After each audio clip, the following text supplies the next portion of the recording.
శ్రీమతి మాలతీ చందూర్ గారి పాశ్చాత్య నవలా పరిచయం 5వ భాగం 6వ భాగం 25/5/24 ఆఫ్ హ్యూమన్ బాండేజ్. కొందరి రచనలు కొన్ని బాగుంటాయి, మరికొందరు రాసిన ప్రతి వాక్యం అమూల్యంగా ఉంది. వారి ప్రతి రచన పాఠకుల్ని ఎత్తే ఆకర్షిస్తుంది. అలా రాసిన ప్రతి వాక్యాన్ని పాఠకులచే కదలకుండా చలింపచేసే శక్తి సోమర్సెట్ మామ్లో ఉంది.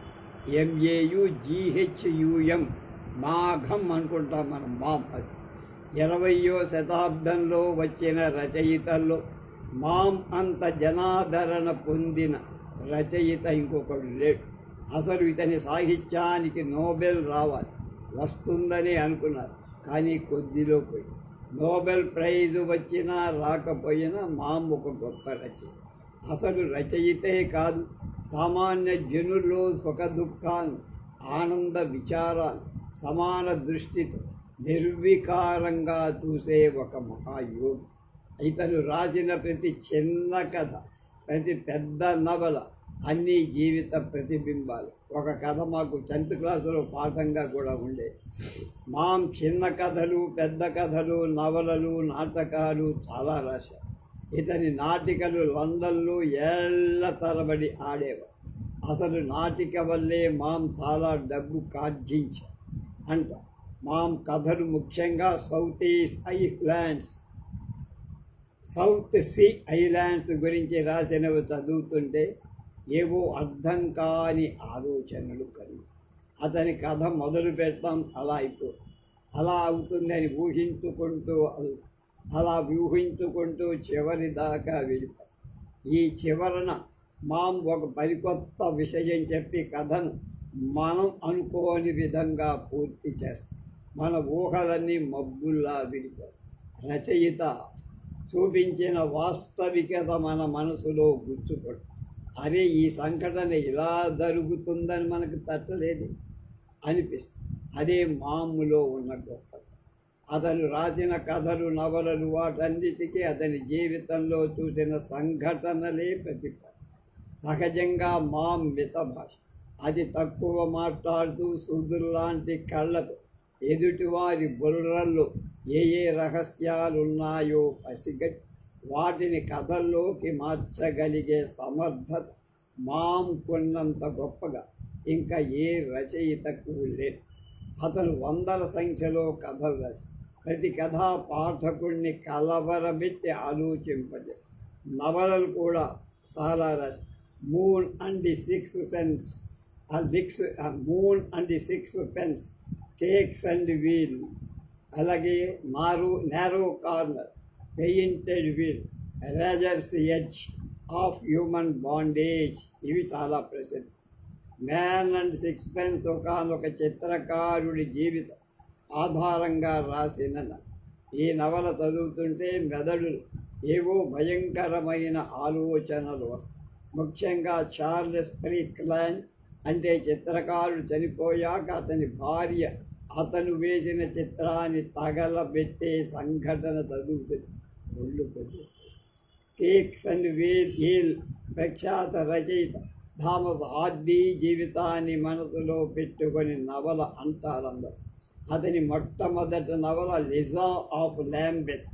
ఈ మొట్టమొదటి నవలతోనే మామ్ పాఠకుల్లో కొంత కలవరం లేకుండా పెయింటెడ్ వీల్కు చైనా బ్యాక్గ్రౌండ్, నారో కార్నర్కు ఆస్ట్రేలియా సముద్రయానం బ్యాక్గ్రౌండ్.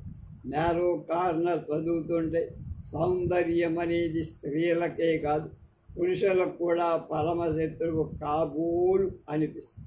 ఇక ఆఫ్ హ్యూమన్ బాండేజ్ ఈ నవలను ఇంచుమించు మామ్ స్వీయ చరిత్ర. ఎందుకంటే ఈ నవలలోని నాయకుడైన ఫిలిప్ డాక్టర్, మామ్ కూడా డాక్టర్. ఫిలిప్కు తల్లి తండ్రి లేడు, పెత్తండ్రి ప్రాపకం వల్ల బతుకుతారు. ఇంచుమించు మామ్ బాల్యం కూడా తల్లి తండ్రి లేని పినతండ్రి ఇంట్లో ఉండేవారు. ఇందులో ఫిలిప్కు కొంచెం కాలుకుడు అంటే మడత పాలు. మాం కూడా కాలి కుంటులేదు కానీ కొద్దిగా నత్తి ఉండే. అంచేత అతను సాధారణంగా మితంగా మాట్లాడే, అసలు సహజంగానే మిత భాష. సభా పీరికట కూడా ఇంచుమించు ఇటువంటి గుణాలే కథానాయకుడి ఫిలిప్లో కూడా. ఎదొచ్చి మిల్ట్రెడ్ లాంటి స్త్రీతో అతనికి అసలు జీవితంలో కూడా పరిచయం ఉందా అంటే చెప్పదు. కానీ మిల్ట్రెడ్ లాంటి స్త్రీ వల్ల అలా పీడించబడకపోతే అటువంటి హృదయ విదారకమైన బాధ రాయలేడనిపిస్తుంది. మిల్ట్రెడ్ లాంటి స్త్రీ తన జీవితంలో ఉంది అంటే అయ్యో అనిపించకమ్మా. ఎందుకంటే ఆఫ్ హ్యూమన్ బాండేజ్ చదివా. మిల్ట్రెడ్ను చూసి అసహ్యించుకోని వాళ్ళు ఉండరు, ఫిలిప్పుని చూసి జాలిపడని వాళ్ళు కూడా. ఇంగ్లీష్ సాహిత్యంలో వచ్చిన స్త్రీ పాత్రలు మిల్ట్రెడ్ అంత జుగుప్సాకరం, అసహ్యం పుట్టించేది మరొకరు లేరేమో అనిపిస్తుంది. స్త్రీ పురుషులంతా ఏకగ్రీవం ఆమెను ద్వేషిస్తారు. దీపం చుట్టూ తిరిగే శలభం మాదిరి మిల్ట్రెడ్ చుట్టూ ఫిలిప్ తిరుగుతారు. పేజీ తర్వాత పేజీ తిప్పుతుంటే అయ్యో ఏమైపోతాడు, ఈ దీపం వేడికి మాడిపోతాడా అనిపిస్తుంది చదివేవారు. ఆ ఆత్రంతో 700 పేజీలు ఒక్క బిగిని చదివేస్తారు. ఆ 700 పేజీల్లో ఫిలిప్ జీవితం చెబుతాడు మామ. నవల ఫిలిప్ తల్లి మరణంతో మొదలవుతుంది. ఫిలిప్ తండ్రి డాక్టర్. అతను బతికినన్నాళ్ళు 2 చేతులా సంపాదించంతా ఖర్చు చేసి చచ్చిపోతాడు. ఫిలిప్కు పెద్ద తండ్రి, అతని భార్య. ఫిలిప్ పెద్దండ్రి క్యారీకి ఫిలిప్ తల్లి అంటే మొదటి నుంచి ఇస్తుంది. అందంగా అతి నాజుగా ఉండి అలంకారాలకు దుస్తులకు ఖర్చు చేసే మరదలంటే క్యారీకి ఇస్తుంది. క్యారీకి పిల్లలు లేరు. అలా ఉంటుండగా ఫిలిప్ తండ్రి చనిపోతాడు. అతను చనిపోయే వేళకు భార్య గర్భం. భర్త పోయిన ఏడాది లోపలే ప్రసవ వేదనతో ఫిలిప్ తల్లి కూడా చనిపోతుంది. 9 ఏళ్ల ఫిలిప్ పూర్తిగా ప్రపంచం తెలియకముందే తల్లి తండ్రి ఇద్దరూ కరువైపోయారు. మరణశయ్య మీద ఉన్న ఫిలిప్ తల్లికి ఒకే ఒక్క బాధ, మరణపాదంలో ఉన్న తన పిల్లవాడు. తల్లిదండ్రుల ప్రేమ కూడా కరువై ఎన్ని అగచాట్లు పడాల్సి వస్తుంది. ఆఖరిసారిగా పిల్లవాడిని పక్కన పెట్టుకోబట్టుకొని మడతపడ్డ ఎడమ పాదాన్ని తడిమి చూసి కన్నీళ్లతో చివరిసారి కళ్ళు మూస్తుంది ఫిలిప్. తమ్ముడి మరణం, తదనంతరం మరదలి మరణం విన్న మిస్టర్ క్యారీ తమ్ముడు కొడుకును తీసుకువెళ్లేందుకు లండన్ వస్తుంది. క్యారీకి అతని తమ్ముడికి వయస్సులోనే కాక స్వభావాల్లో కూడా భేదం. క్యారీ మత గురువు, అతనికి పిల్లలే. మత గురువుకి మళ్ళీ అతను ఆదాయం తక్కువే. ప్రతి అతను గీసి లెక్క పెట్టాలి. అటువంటి క్యారీకి తన తమ్ముడు డాక్టరై బాగా సంపాదిస్తూ ఆ సంపాదించిన దాన్ని నిర్లక్ష్యంగా ఖర్చు చేయటం ఇష్టం ఉండేది. అలా వచ్చినట్టు ఖర్చు చేసి ఒక్క 2000 పౌండ్లు మడు కొడుకు మిగిల్చి ఫిలిప్ తండ్రి చచ్చిపోయాడు. అటువంటి తమ్ముని కొడుకును తన వద్ద ఉంచుకొని పెద్దవాళ్ళని చేయటానికి తమ పల్లెకు తీసుకొని ఫిలిప్కు మొదటి నుంచి తోటి పిల్లలతో ఆడుకోవటం అలవాట్లు. తమ్ముళ్ళు చెల్లెళ్ళు లేకపోవటం, ఒంటరిగా ఆటబొమ్మలతో కాలక్షేపం చేయటం ఫిలిప్కు మత గురువైన పెత్తంటి ఇంట్లో అల్లరి చెయ్యకుండా ప్రవర్తించడం ఫిలిప్కు తొందరలోనే అలవాటే. మొదటి నుంచి ఫిలిప్ది విచిత్రమైన ఎవరితో మాట్లాడకుండా మడతపడ్డ ఎడంకాలుని ఈడుస్తూ ఇంట్లో తిరుగుతుండేవాడు. అతని కాలు చూసి అంతా జాలిపడేవాడు. స్కూల్లో చేరాక కానీ ఫిలిప్కు తన వైకల్యం గురించి పూర్తిగా తెలిసి రాల. ఒక్కొక్క సమయాల్లో కావాలని ఒక్కొక్కసారి ఊరికే తోటి పిల్లలు ఫిలిప్ మడతకారు గురించి గేలి చేశారు. ఆటపాటల్లో పాల్గొనమని బలవంతపెట్టి అతను కుంటుతూ పరిగెత్తుంటే చప్పట్లు కొట్టి ఏడిపించి, లేకపోతే ప్రతి పిల్లవాడు ఆ కుంటి పాదాన్ని చూపమని అడుగుతుండేవాడు. తన దేహంలో ఒక భాగమైన కాలు అందరి కాళ్ళు మాదిరి లేదని ఫిలిప్కు మనసులో ఎంతో కించగా. మత గురువు ఇంట్లో పెరగటం చేత, భగవంతుడి లీలలు తెగ విని ఉండటం చేత తన కాలు సాఫీగా అందరి కాళ్ళ మాదిరిగా చెయ్యము. దేవుణ్ణి ప్రతిరోజు రాత్రి ప్రార్థించి 10 ఏళ్ళైనా నిండని ఆ బాలుడి మొర భగవంతుడికి వినపళ్ళ. ఫిలిప్పుకు ఇటు భగవంతుడి మీద నమ్మకం తగ్గిపో, ఇటు తన వైకల్యం గురించి దిగులు ఎక్కువ. స్కూలు జీవితం, చుట్టూ పిల్లలు ఫిలిప్పుకి నచ్చల. అందుకు కారణం తను అందరి పిల్లలు మాదిరి హాయిగా పరిగెత్తి ఆడకోకపోవడం. ఇలా స్కూలు ఆఖరు 7 దాకా గడుపుతారు. ఆ 7 కనుక చదివితే అతని స్కూల్ చదువు పూర్తవు. కానీ ఎందువల్లో ఫిలిప్పుకు మామూలు చదువు మీద ఇష్టంగా పెత్తంటితో పట్లాడి ఆ ఏటికి చదువుమని. అతని భావాలు నిశ్చయాలు పెత్తంటి మొదటి నుంచి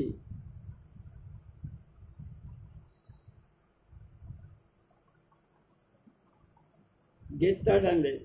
కాలేజీ చదువు మాని ఫిలిప్ జర్మనీ వెళ్ళి జర్మన్ నేర్చుకుంటానడం క్యారీకి ఇష్టం.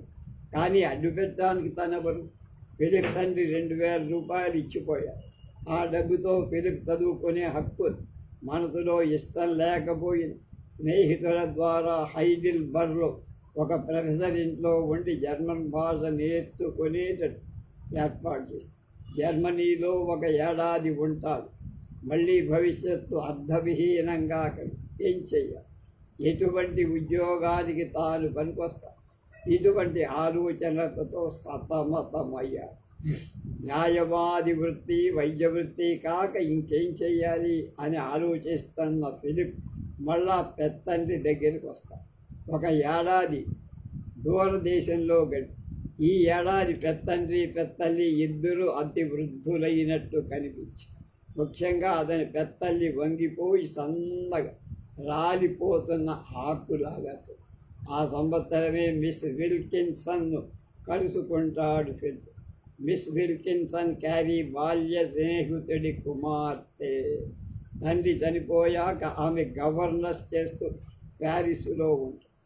ఆ ఏడాది సెలవులు ఇక్కడ గడుపుదామని ఫిలిప్ కంటే వయసులో 2 20 ఏళ్ళైనా నిండని ఫిలిప్, అందులోనూ పెత్తల్లి కాక పరాయి స్త్రీ అంత దగ్గరగా చూసి చనువుగా మెలగటం తెలియని ఫిలిప్ విల్కిన్సన్ను ప్రేమించాననుకుంటాడు. విల్కిన్సన్ స్వోర్డ్ అని మనకి ఇవన్న గ్రేడ్లు ఉంటాయి, నేను అవే వాడతాయి. తనకంటే వయస్సులో రెట్టింపు పెద్దదంటే నమ్మకం. విల్కిన్సన్ ఫిలిప్ జీవితంలో మొట్టమొదటిసారిగా వచ్చిన స్త్రీ. మధ్యతరగతి వాళ్ళు, మర్యాదస్తులు, చెయ్యగలిగిన ఉద్యోగాలు చాలా తక్కువ.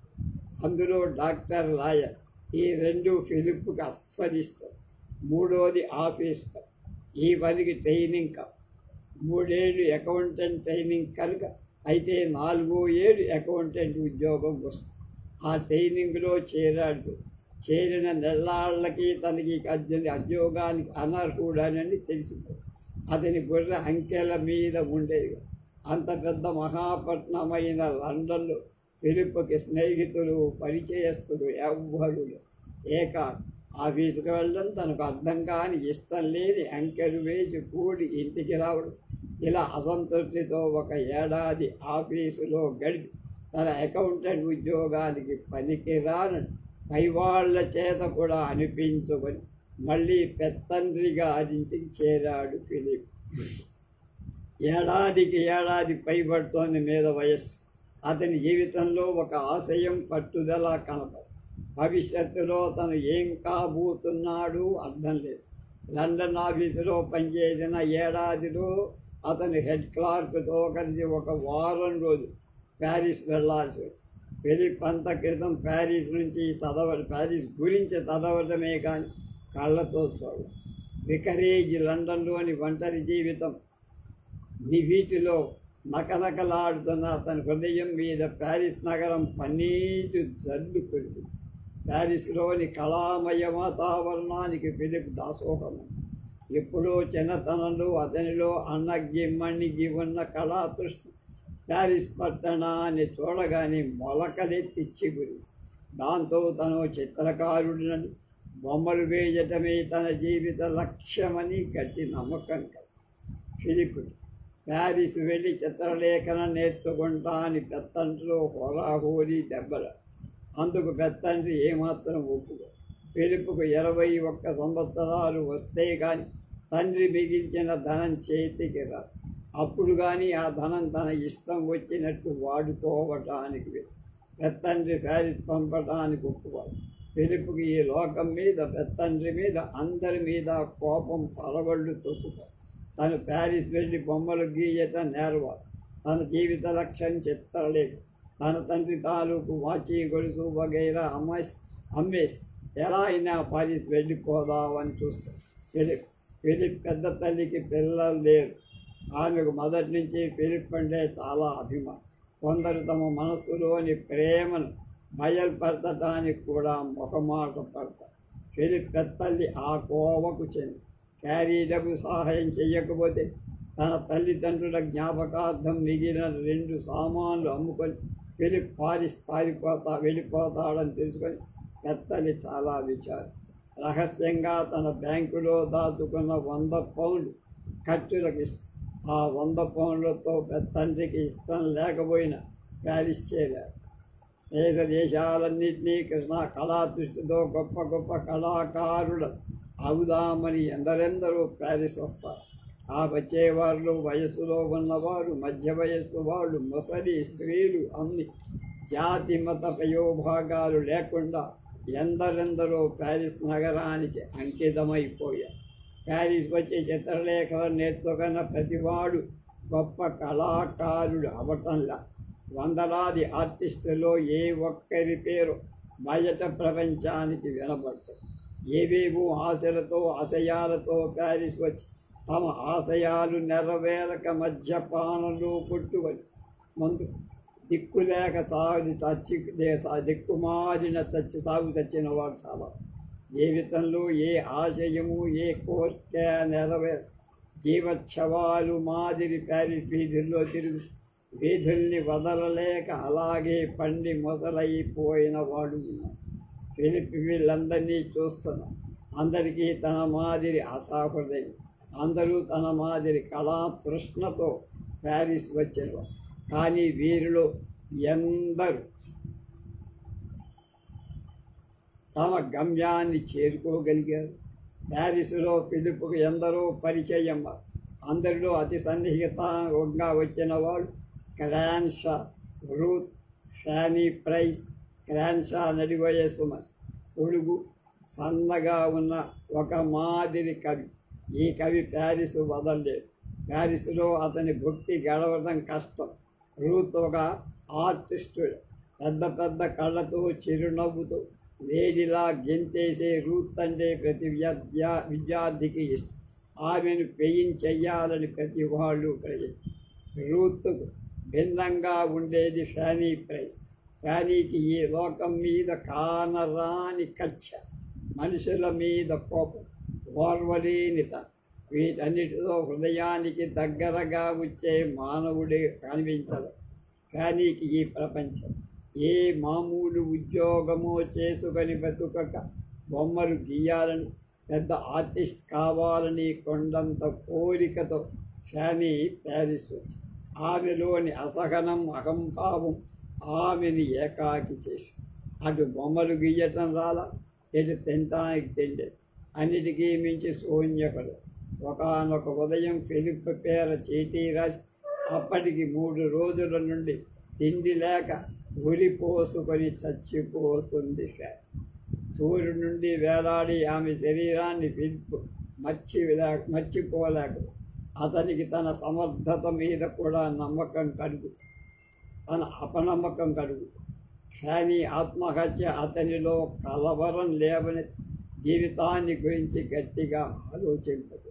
తన ఆశయాలకు జీవితానికి అర్థమేమి? తను గొప్ప కళాకారుడు కాకపోతే తను ఏదో మామూలు చవకబారు ఆర్టిస్టు కనుక అయితే బతకటం మీద. ఈ లోకంలో తనకున్న ఆస్తల్లా 2000 పౌండ్లు మాత్రం. ఆ 2000 పౌండ్లతో తన జీవితం అంతా గడపగలడా?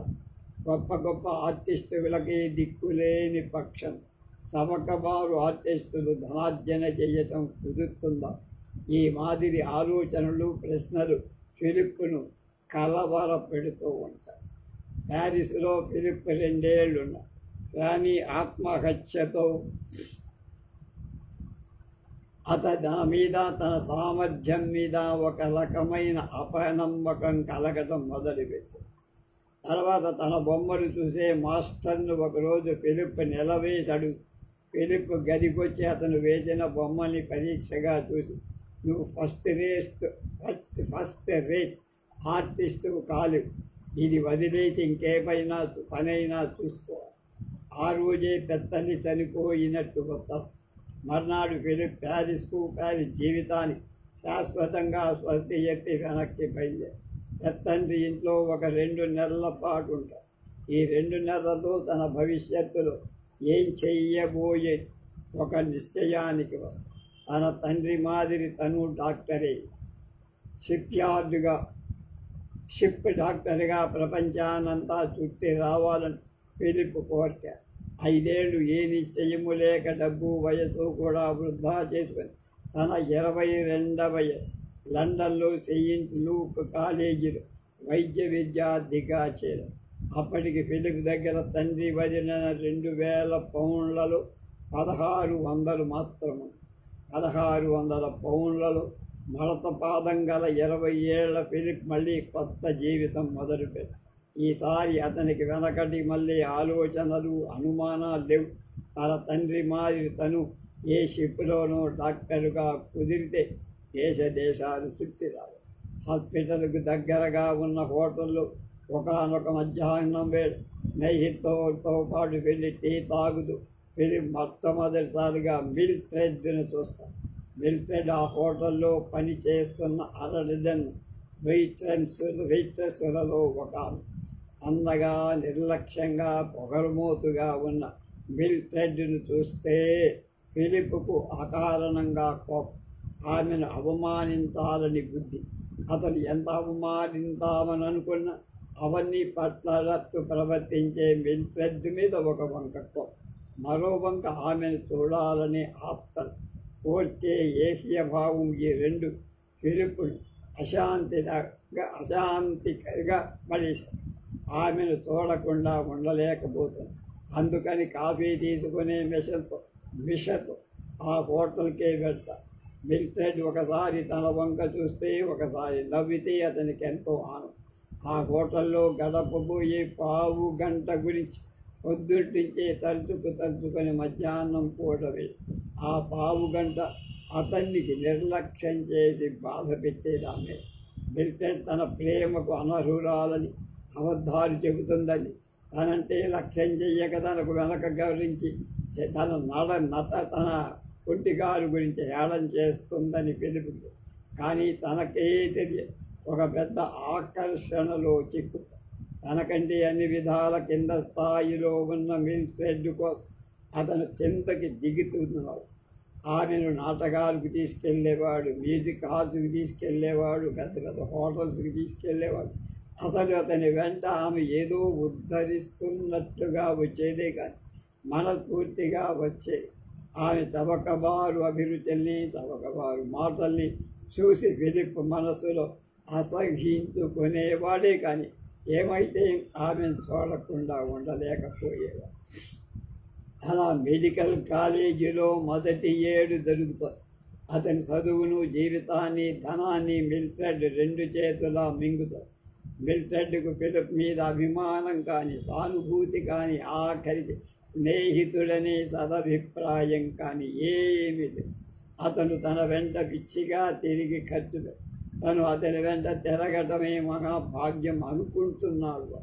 తన దయతలిచి అతని వెంట మిల్ట్రెడ్ ఈ మాదిరిగా ఆలోచించి, మిల్ట్రెడ్కి తనొక్కడే స్నేహితుడు కాదు, ఆమెకు ఇంకా 2-3 స్నేహితులు. వాళ్ళని కలుసుకోవడానికై ఫిలిప్తో హాయిగా అబద్ధాలాడి, ఆమె అబద్ధాలాడుతోందని తెలుసు కానీ ఏం చేస్తారు? నమ్మకపోతే కోపం వచ్చి చూడనంటుంది. మిల్ట్రెడ్ ప్రవాహంలో కొట్టుకుపోతున్న ఫిలిప్ ఆ 7 పరీక్ష తప్ప. తాను పరీక్ష తప్పడానికి మిల్ట్రెడ్ కారణమని అతనికి తెలుసు. కానీ అతను ఏదో సుడిగుండంలో కొట్టుకుపోయి ఆ గుండం నుంచి తనకు తానే దయ కలిగినప్పుడు ఇష్టం వచ్చినప్పుడు వెలిపిన కలుసుకుంటూ ఉంది. సాయంత్రం హోటల్లో గుమ్మం ముందు ఆమె కోసం ఎదురు చూస్తారు. ఒక్కొక్క నాడు విసుక్కునే, మరొకప్పుడు పని ఉందని వెళ్ళిపోయి, ఇంకొకప్పుడు అబద్ధం చెప్పి మరొక యువకుడితో వెళ్ళి ఈ అబద్ధాన్ని మోసాన్ని అన్నీ సహిస్తున్నాడు. తనకు ఏనాటికన్నా పెళ్ళాడుతుందేమో అని ఆశ. పెళ్ళాడితే కానీ తనకు ఆత్మ క్షోభ విముక్తి కాదనుకున్నాడు. ఎన్నోసార్లు మిలిటెడ్ దగ్గర వివాహ ప్రసక్తి తెచ్చాడు. ఆమె నిర్లక్ష్యంగా నవ్వే ఈడ్చుకుంటూ నడిచే ఈ వైద్య విద్యార్థి హృదయంలో మండే ప్రేమ మిలిటరీ అర్థం చేసుకోవాలా. అర్థం చేసుకునే హృదయం ఆమెకి లేదు. రాతి బొమ్మను ప్రేమించాడు పిల్లలు. ఆ రాతి బొమ్మ హృదయం లేదని వాపోతాడు. మళ్ళీ పరీక్ష తప్పుతాడు. అటు కాలం గడిచిపోతుంది, డబ్బు హరించుకుపోతుంది. కానీ మిలిటరీలో పరివర్తన లేదు. అతనితో తిరుగుతోంది, డబ్బు ఖర్చు పెడుతుంటే కూర్చుంటుంది. కానీ హృదయం ఆమెకి దక్కట్లేదు. చిత్తక్షోభ. అతని హృదయం ఆమెకు దక్కట్లేదు. చిత్తక్షోభ అంతా ఫిలిప్పే పొంది. ఒకనొక సాయంత్రం వేళ మిలిటరీ తనంత తానే ఫిలిప్ను బయటకు తీసుకెళ్ళమంది. ఆమె సాధారణంగా ఇలా కోరు. ఫిలిప్ మబ్బుల్లో తేలిపోతాడు.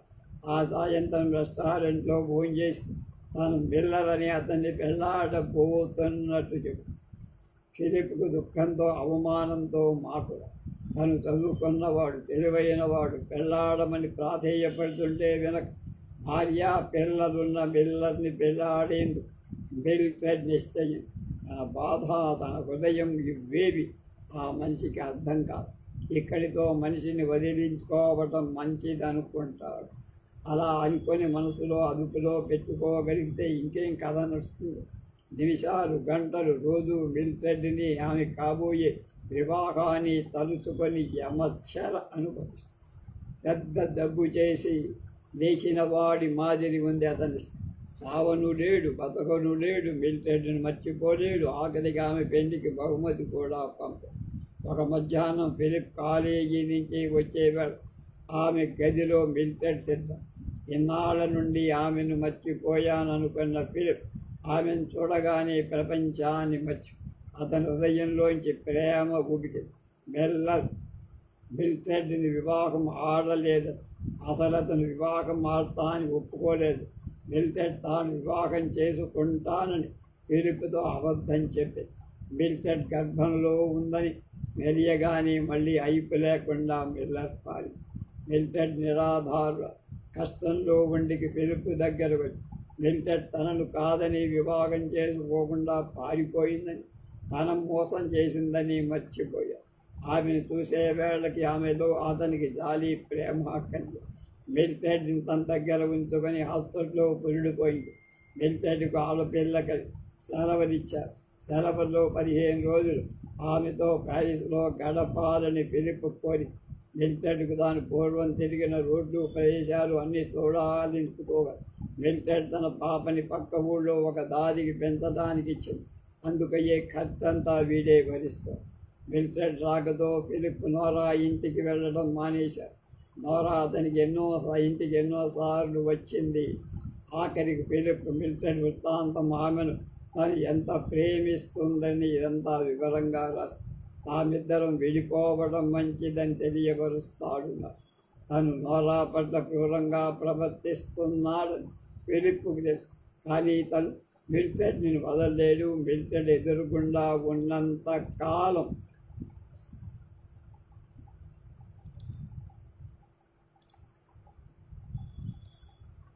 అతనికి లోకంలో ఇంకెవరూ కలరు. ఫిలిప్ ఉన్న ఇంట్లోనే మేడ మీది గదిలో హ్యారీ ఉండాలి. Harry medicine ఆఖరేడు. హ్యారీకి ఫిలిప్కు చాలా స్నేహం.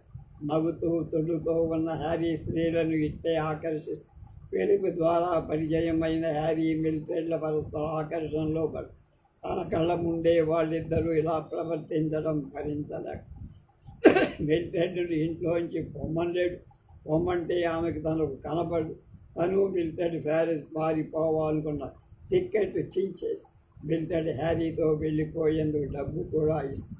మిలిటరీ కోసం ఫిలిప్ కిందకి బాగా దిగజారిపోతుంది. ఆమె కోసం డబ్బు, ఆత్మ, అభిమానం అన్నీ పోగొట్టు మిల్టెడ్ వెనక్కు వస్తుందనుకున్నాడు. సెలవులకు లండన్లో ఉండలేక మానసిక క్షోభ భరించలేక వికరేజీకి వెళ్ళిపోతారు. అక్కడ ప్రశాంతంగా గడుస్తుంది. అక్కడి వాతావరణం కొంత మనశ్శాంతి. బాధ పెట్టే జ్ఞాపకాలతో నిండిన ఆ గది వదిలేసి మరో చోట గది తీసుకొని 3వ ఏడు చదువు మొదలుపెట్టాడు. ఫిలిప్ జీవితం అల్లల్లాడిపోతుంది. ఆ జీవితాన్ని పట్టుకొమ్మలేదు. మిల్టెడ్ లాంటి హృదయం లేని స్త్రీని ప్రేమించి నోరా లాంటి ప్రేమ స్వరూపని పోగొట్టుకొని నోరా ఫిలిప్ను మనస్ఫూర్తిగా ప్రేమించింది, కానీ ఆవి ప్రేమను అతను గుర్తించలేదు. నోరా మరొకరిని పెళ్ళాడి సుఖంగా తండ్రి మిగిల్చిన డబ్బు ఇటు చదువు కోసం మిల్టెడ్ కోసం ఖర్చు అయిపోయి అతని వద్ద కొన్ని వందలే ఉన్నాయి. ఆ డబ్బుతో కోర్సు పూర్తి చేసుకో. ఫిలిప్ అవుట్ పేషెంట్ వార్డులో కన్నాడు. ఆసుపత్రిలో కొన్నేళ్లాడు పనిచేసి అలా వార్డులో తిరుగుతున్నప్పుడే అతనికి ఎథర్నీతో పరిచయం. ఎథర్నీ చెయ్యని పని లేదు. సంసార పోషణకై అతను రకరకాల పనిచేశాడు. ఇంటి నిండా గంపెడు పెట్టి ఆ పిల్లల పోషణకై అతను రకరకాల వృత్తులు అవలంబించి ఆసుపత్రిలో అయిన వాళ్ళ పరిచయం క్రమంగా స్నేహం కింద మారి ప్రతి ఆదివారం ఎథర్నీ ఇంట్లో గడపడం ఫిలిప్కు అలవాటైపోయి మొదటి నుంచి ఒంటరి జీవితం అలవాటు పడిన ఫిలిప్కి ఎథర్నీ కుటుంబం పరిచయంతో కొంత మనశ్శాంతి. ఎథర్నీ పిల్లలకు ఫిలిప్ అంటే ఇష్టం. ఆ పిల్లలకు ఆడవస్తువులు వగైరా కొనుక్కు వెళ్తారు. క్రమంగా ఎథర్నీ కుటుంబానికి ఫిలిప్ చాలా సన్నిహితుడే. ఫిలిప్ జీవితంలో మళ్ళీ మామూలు మార్గాన పడి ఇంకొక ఏడాది పాటు కష్టపడి చదివితే కోర్సు పూర్తవుతుంది. షిప్లోనే ఉద్యోగం సంపాదించవచ్చు. కానీ ఫిలిప్కి ఆ మాదిరి సాఫీగా జీవితం వెళ్ళదీసే గీత లేదు. ఒక రాత్రి వేళ ఎథర్నీ ఇంటి నుంచి వస్తుండగా దారిలో మిల్టెడ్ కనపడుతుంది. మిల్టెడ్ని చూడగానే అతనికి గుండె ఆగిపోయినట్లు. ఆమెను చూస్తే పూర్వపు ఆనందం, ప్రేమ కలగలేదు, కానీ ఏ స్థితిలో ఉందో తెలుసుకోవాలని కుతూహలం. పొట్ట గడపక అర్ధరాత్రి వేళ తిరిగే స్త్రీల స్థితికి వచ్చి మిల్టెడ్ అంత దిగజారిపోవటం ఫిలిప్ భరించలేదు. అన్నిటికీ మించిన మిల్టెడ్కి పుట్టిన పసిపాప అంటే ఫిలిప్కి మొదటి నుంచి మమక. ఆ పాప కోసమైనా ఇటువంటి నీచమైన బతుకు వదిలేసి తన దగ్గర ఉండమని కోరుతారు. మిల్టెడ్కి మొదటి నుంచే వీరి స్వభావం అర్థం అవ్వటం లేదు. ఇప్పుడు కాదు, తాను ఎన్నోసార్లు మోసం చేసి అతన్ని ఒక్కనాడు దయతో పిలిచి మాట్లాడు. అటువంటిది అతను ఎందుకు తన కోసం బాధపడతాడో అర్థం కాదు. అయినా అతను చాలామంది పురుషుల కంటేనే పసిపాపను తీసుకొని ఆ నికృష్ట జీవితం వల్ల ఫిలిప్ ఇంట్లో ఉండేందుకు బయలుదేరుతుంది మిల్టెడ్. ఫిలిప్కు పూర్వం మాదిరి మిల్టెడ్ మీద కాంక్ష లేదు. అసలు ఆమె స్పర్శే అతనికి దుగుప్స్. ఆమె అతనికి వండి పెడతాడు. అతను ఆమెను పోషిస్తున్నాడు.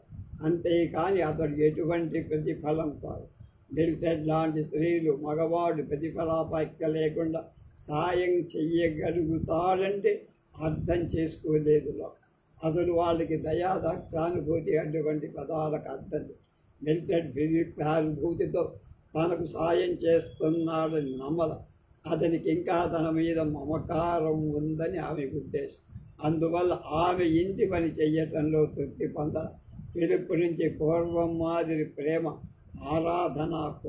అంతేకాక ఆమెకు ఫిలిప్కి తన పిల్ల మీద ఉన్న అభిమానాలు అర్థం కావు. పరాయి బిడ్డని అంతనంతగా గాఢంగా ప్రేమించగలుగుతాడు బోధపడు.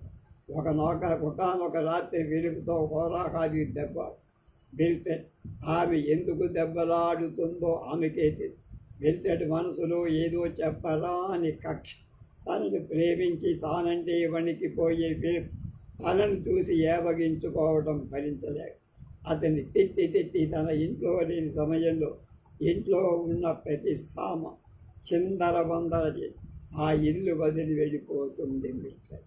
పుస్తకాలన్నీ తొనకలుగా చేసి గోడలు ఫోటోలు పగలగొట్టి ఇంట్లో ఏ ఒక్క సామాను పనికి రాకుండా చేసి మిల్టెడ్ చేసిన పని చూసి విచారించే ఓపిక కూడా లేదు. అతని వద్ద నిలవ ఉన్న 200 పౌండ్ల షేర్లు. ఆ షేర్లు దమ్మిడీ విలువ లేకుండా ఫిలిప్ చేతిలో దమ్మిడీ మిగల. మిల్టెడ్ ఏమో సర్వనాశనం చేసి ఇంటి వద్ద కాలేజీ ఫీజు తిండి వీటికి డబ్బు ఎలా వస్తుంది, ఎక్కడి నుంచి వస్తుంది? పెద్దంటికి డబ్బు కోసం రాశాడు, కానీ అతను పంపలే సరిగదా. ఫిలిప్ దుబారా తనానికి ఓ చిన్న లెక్చర్ కూడా ఇచ్చాడు. ఫిలిప్ కాలేజీ మానేశాడు, బట్టలు తాకట్టు పెట్టాడు, పుస్తకాలు తాకట్టు పెట్టాడు. 2 వారాలు గడిచే వేళకి పడుకునేందుకు పంచ, తినేందుకు తిండి కూడా కరువైపోయింది. పార్కు బెంచీల మీద, చెట్ల కింద రాత్రిళ్ళు గడిపి పెద్ద వర్షం కురుస్తుంటే ఖాళీ పొట్టతో ఎదెల్ని ఇంటికి ఒక రాత్రి సమయం చేరాడు. ఎదెల్ని అతనికి పడుకునేందుకు పక్క ఇచ్చి కడుపు నిండా భోజనం పెట్టి 4 రోజులు ఉంచుకొని పక్క ఒక బట్టల షాపులో ఉద్యోగం ఇప్పించాడు. ఉదయం 8 మొదలు రాత్రి 8 దాకా పనిచేస్తే బొటాబొటి పట్టను.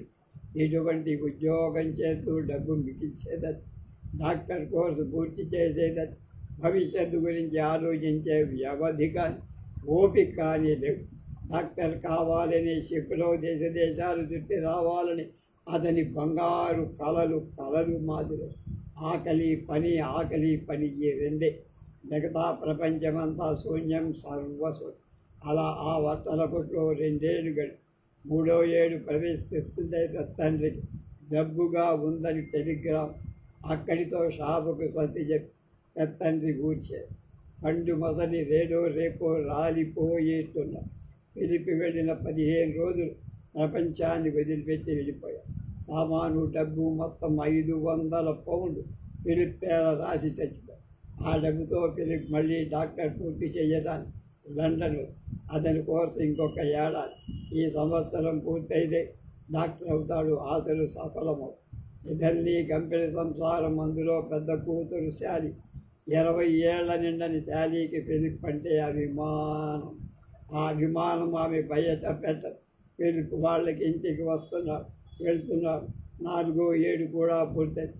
వెటర్నరీ కేసులు 20 చూస్తే అతని కోర్సు అక్కడితో పూర్తి. ఒకనాడు ఆసుపత్రిలో తన పేర వచ్చిన ఒక ఉత్తరం చూసి ఫిలిప్ దెబ్బతిన్నట్టు ఉలిక్కి. ఆ ఉత్తరం మిల్ట్రెడ్ రాసి. ఈ 3 ఏళ్లలో ఫిలిప్ మిల్ట్రెడ్ను పూర్తిగా మర్చిపోలా. రోడ్డు మీద వెళ్తుంటే పీలగా, పొడుగ్గా, గర్వంగా నడిచే స్త్రీని చూస్తే అతని కాళ్ళు కదిలిపోయి, గుండె గబగబా కొట్టుపోయి. మిల్ట్రెడ్ మీద అతనికి ఆ మాదిరి మమకారం లేకపోయి ఆమె పేరు, ఆమె ఉత్తరాలు అతన్ని కలవర పెడుతూనే ఉన్నాయి. తను చాలా కష్టాల్లో ఉన్నారని ఒకసారి రమ్మని రాసింది మిల్ట్రెడ్. బుద్ధి వెళ్ళొద్దని చెప్తోంది, ఉదయం వెళ్ళమంటోంది. మిల్ట్రెడ్ విషయంలో అతను ఎప్పుడు హృదయాన్ని నమ్మాడు కానీ బుద్ధిని కాదు. మిల్ట్రెడ్ చూసేందుకు వెళ్ళాడు. పొట్ట కోసం మిల్ట్రెడ్ మళ్ళీ ఈ పాడు జీవితంలో దిగి. మిల్ట్రెడ్ పుట్టిన పాప జబ్బుతో చచ్చి పెరిమెలవ రంగు, బుగ్గల రంగు ఆమెలో అనారోగ్యాన్ని కప్పలేకపోయి. ఆమె జీవితం చివరి దశ. ఆ సంగతి ఫిలిప్కి తెలుసు. అయినా మిల్ట్రెడ్ నికృష్ట జీవితం మానదు. అటువంటి జీవితం పట్ల మృత్యువును చేతులారా తెచ్చుకోవడం. తనకు చేతనైన మందులు రాసిచ్చారు. జీవిత విధానం మారినప్పుడే మందులు పనిచేస్తాయి, లేకపోతే మందులు మాకులు. మిల్ట్రెడ్ ఏనాడు ఫిలిప్ చెప్పినట్టు వినదు కూడా. ఆఖరిసారి ఆమెను చూసేటానికి ఇంటికి వచ్చారు. ఏనాడైతే ఆమెను హోటల్లో చూశాడు ఆనాటి నుండి ఆమె తనకు శాంతినివ్వల. బాధ పెట్టి ఏడిపించి పిప్పి చేసి. అయినా ఆమె నికృష్టము బతుకు చూస్తూ ఫిలిప్కి బాధ కలగల. చెయ్యగలిగిందంతా చేశారు. కవకల్లో జుగుప్సకు, మోసానికి, మూఢత్వానికి ప్రతిబింబమైన మిల్ట్రెడ్తో బాధపడిన ఫిలిప్ హృదయాన్ని ఆరోగ్యకరమైన పరిసరాలు పుట్టి మోసాలు, చికాకులు తెలియని మంచి వాతావరణంలో పెరిగిన శాలి శాంతినిచ్చి ప్రతి విషయాన్ని నెమ్మది చిరునవ్వుతో వినే శాలి చితికిన ఫిలిప్ హృదయానికి ఒక ఆకారం సమూహం. డాక్టర్ పాస్ అయిన ఫిలిప్ తన కళల్లోకి మళ్ళీ షిప్లో లోక సంచారం చేయ శాలీతో జీవితం ప్రారంభించి పక్క పల్లెలో ప్రాక్టీస్ పెట్టేందుకు నిశ్చయించి. ఇది ఫిలిప్ జీవితగా. మామ్ నవల్లోని కథాభాగం పట్టుకోవటం కష్టం. ఎందుకంటే తను చెప్పేవి కథలు కాదు, జీవితంలో కథలు ఎలా ఉంటాయి? కన్నీళ్ళు, బాధలు, నవ్వులు, సుఖాలు ఇవన్నీ మిళితం. ఇంగ్లీష్ వచ్చిన వారు ఆఫ్ హ్యూమన్ బాండే సంపాది తప్పక చదవాలి. పాకెట్ బుక్స్లో వచ్చిన ఎడిషన్ కంటే ఒరిజినల్ చదివితే చాలా బాగుంది. గుండెలు పిండే ఫిలిప్ గాథని రాయటం కష్టం. పేజీ పేజీలో అతని నెత్తురు పిండి పాఠకుల ముందుంచుతాడు. లోకంలో ఉండే బాధ, మనుషుల్లో ఉండే వీక్నెస్ మాం చూపినంత యథార్థంగా మరెవరూ చూపించలేరు. పుస్తకంతా చదివాక మిల్టెడ్ లాంటి స్త్రీ ఏ యువకుడి జీవితంలో తటస్థించకూడదు బాబు అని మాటి మాటికి అనుకో. మా ప్రస్తుతం కేఫ్ ఫెరట్లో ఉన్న వయసు అప్పటికే 87. మా పుస్తకాలు, కథలు ఏవి దొరికినా చదవండి. మనుషులు అర్థం చేసుకోవడానికి మామూలు చదవాలి. Somerset ma'am. రేపు చిగురు టాక్ అనే నవల పరిచయం చూస్తాం.